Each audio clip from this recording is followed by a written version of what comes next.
C'est ce mardi 30 novembre 2010 que s'est tenu au Golden Hotel le communiqué de la coordination des experts électoraux africains CEEA suite au second tour de l'élection présidentielle du 28 novembre 2010 en République de Côte d'Ivoire. Plusieurs observateurs et journalistes étaient présents. Après avoir salué et remercié ses hôtes, il a fait un bilan de tout ce qui a eu lieu ces derniers jours lors de la campagne et du second tour du scrutin présidentiel.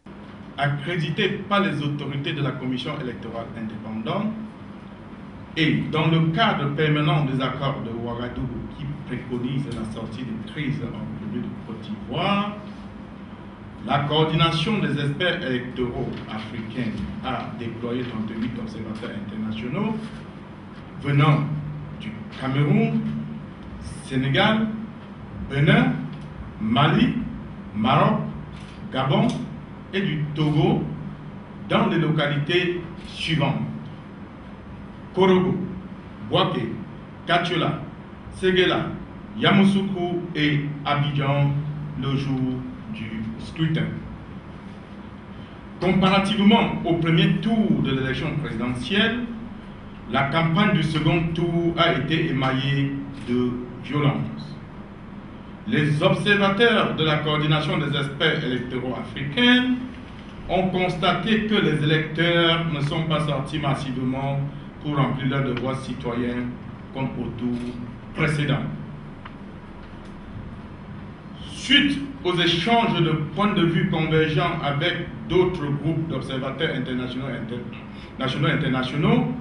les observateurs de la coordination des experts électoraux africains constatent également que le scrutin présidentiel du 28 novembre 2010 en République de Côte d'Ivoire a été entaché dans les circonscriptions électorales, entre parenthèses, Korogo, Bouaké, Séguéla, Tortia, Garango, d'irrégularités majeures telles le vol des urnes, séquestration des représentants et des délégués des candidats, vote multiple, le refus systématique de la présence des observateurs internationaux dans certains bureaux de vote à l'heure du dépouillement des bulletins et perte des vies humaines. Par conséquent, les observateurs internationaux de la coordination des experts électoraux africains considèrent que l'élection présidentielle est équitable. Par ailleurs, dans d'autres régions, le scrutin présidentiel s'est bien déroulé malgré quelques insuffisances. Ouverture tardive de quelques bureaux de vote, difficultés mineures de certains membres de bureaux de vote à remplir correctement leurs tâches. Aussi, ils n'ont pas manqué de féliciter le peuple ivoirien et leur recommander de ne pas céder à la violence.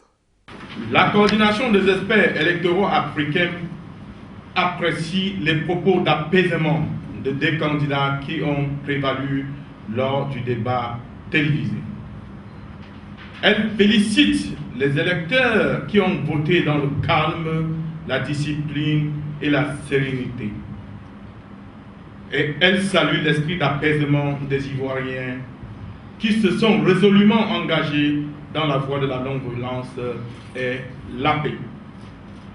Les observateurs de la coordination des experts électoraux africains invitent tout le peuple ivoirien, toutes les classes politiques et la société civile à ne pas céder à la violence, mais à demeurer dans la sérénité pour la préservation de la paix qui est un gage de sécurité et de développement durable.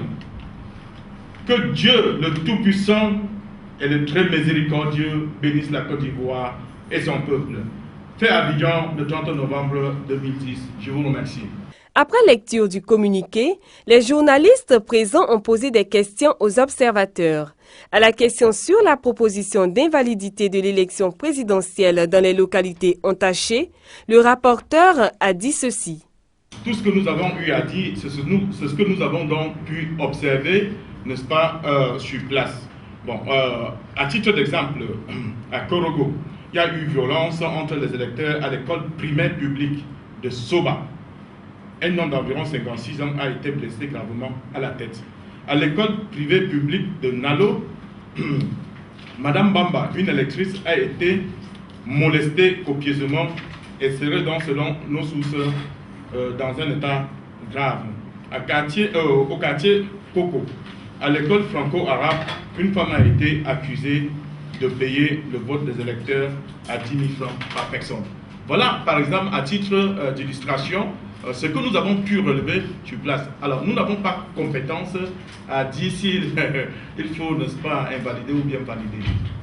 C'est sur ces mots que le communiqué présenté par la Coordination des experts électoraux africains CEEA a pris fin. Ce communiqué a eu la participation des journalistes, du chef de mission Jean-Marie Ngondi Bangaté et bien d'autres membres de cette coordination.